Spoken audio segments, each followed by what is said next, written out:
Inakusahan na isang senador ang Chinese Embassy ng pagbabayad umano sa isang kumpanya para bumuo ng mga troll farm. Ang National Security Council naman may nakita raw indikasyon na nakikialam ang China sa eleksyon. Saksi, si Mav Gonzalez. May mga indikasyong nakikialam ang China sa 2025 elections. Binanggit yan ng National Security Council sa pagdinig ng Senado kanina. There are indications, Mr. Chairman, that information operations are being conducted that are Chinese state-sponsored in the Philippines and are actually interfering in the forthcoming elections. So, ibig sabihin nito, may mga ongoing operations ang China para suportahan yung mga kandidatong gusto nilang manalo. Yun ang diretsong tanong ko. At kontrahin naman yung mga kandidatong ayaw nilang manalo. Yes, there are indications of that. Tukoy na ng konseho pero hindi pinangalanan ang mga kandidatong posibleng tinutulungan o sinisiraan ng China.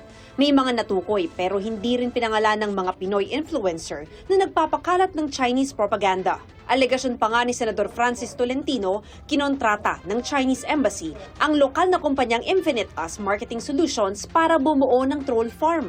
Binayaran umano ng embahada ang kumpanya ng 930,000 pesos noong 2023. Nagre-report pa aniya ng accomplishments ang Social Army, kabilang ang mga paninira aniya sa Administrasyong Marcos Jr., pati sa missile system ng Amerika at pagpuri sa gobyerno ng China. Siguro, yung mga kababayan natin doon ang naging keyboard warriors.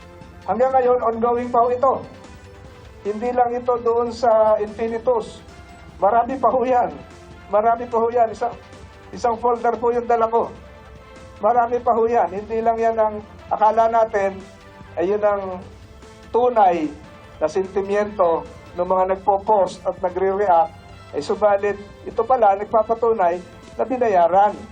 Binayaran ng People's Republic of China para sirain hindi lang ang kredibilidad ng isang tao o namumuno kung hindi ng ating bansa. Very alarming and we are very worried about the implications to Philippine national security. Iimbestigahan na rin ito ng National Bureau of Investigation. Kinukunan pa namin ng tugon dito ang Chinese Embassy at ang kumpanyang Infinite Us. Ayon naman kay COMELEC Chairman George Garcia, meron nga silang natanggap na impormasyon ukol sa foreign interference o pakikialam ng ibang bansa sa election 2025. Galing po ito sa intelligence community. Halos sa isang buwan pa lamang na nagsisimula. Kaya kung napansin nyo rin po, isang buwan pa lang din yung mga pag-atake, lalo na po sa COMELEC, lalo po sa ginagawa nating proseso. Tinitiyak naman ng COMELEC na walang mangyayaring dayaan sa darating na eleksyon. Para sa GMA Integrated News, ako si Mav Gonzalez, ang inyong saksi. Mga kapuso, maging una sa saksi. Mag-subscribe sa GMA Integrated News sa YouTube para sa iba't ibang balita.